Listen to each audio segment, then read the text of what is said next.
Why do thousands of new investors choose to swap Bitcoin for altcoins every day? Let's find out. First, pick a reputable cryptocurrency exchange like Coinbase, Binance, Kraken, or Gemini. Sign up and complete any necessary verification steps. Next, deposit your Bitcoin.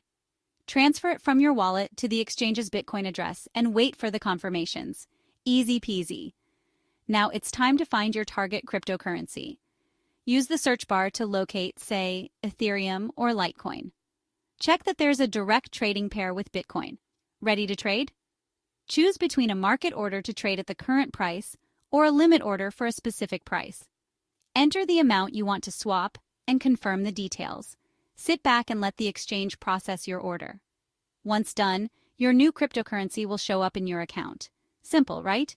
And if you need to, you can withdraw your new crypto to another wallet for safekeeping. Happy